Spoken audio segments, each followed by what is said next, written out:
กราบสบายดีทุกคนเนาะมื้อนี้เฮาก็สิมาส่งสาวในแอป TikTok ซึ่งบอกเลยว่างามที่สุดเราสิมาเริ่มกันเลยโอเคเฮาสิไปเริ่ม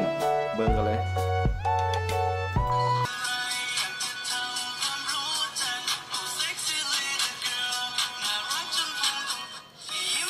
โคตรงาม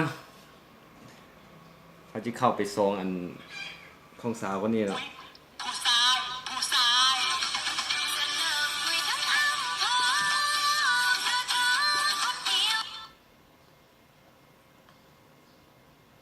เขาจะเลือกอันคนกดไลค์หลายๆเนาะบ่ต้องยากเข้าซีกันเท่าเดียวก็พอคันติดใจก็คบต่อคันบ่ติดใจแล้วก็เลิกน้ำแต่งแยกทางโอเคตุ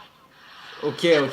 มันลำบากบ่ต้องยากเข้าซีกันเท่าเดียวก็พอคันติดใจก็คบต่อคันบ่ติดใจแล้วก็เลิกน้ำแต่งแยกทางโอเคตุ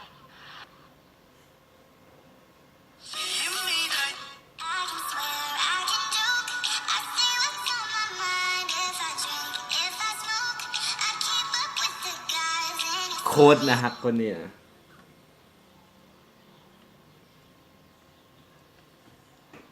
บูมเมนของสาวคนนี้นี่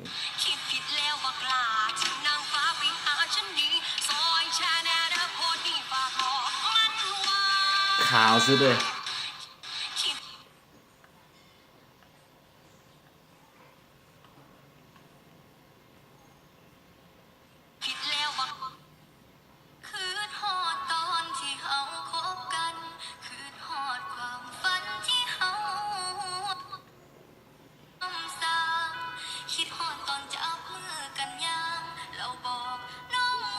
บักงามเลย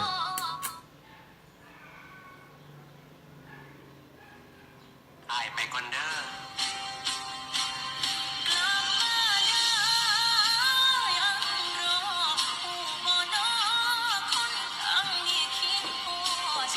โอเคเสร็จแล้ว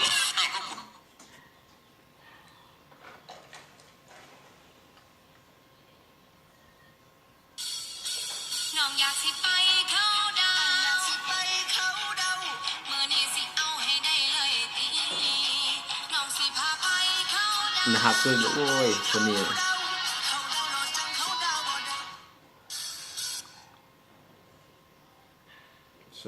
สองคนอื่นอะแบะน่าดี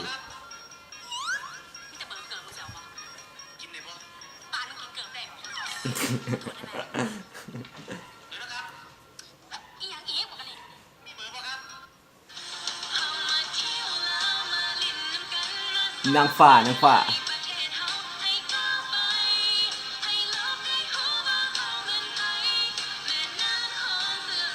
กดใจรัวๆเลย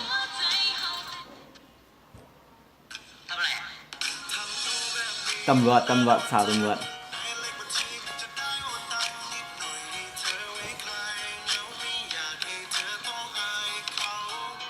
เยอะ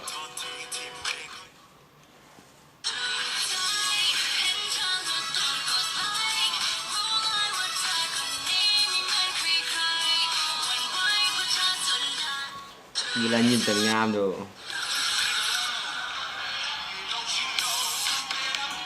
วันนี้คลิปเฮาก็สิจบแต่ซ้ำนี้ก่อนเนาะ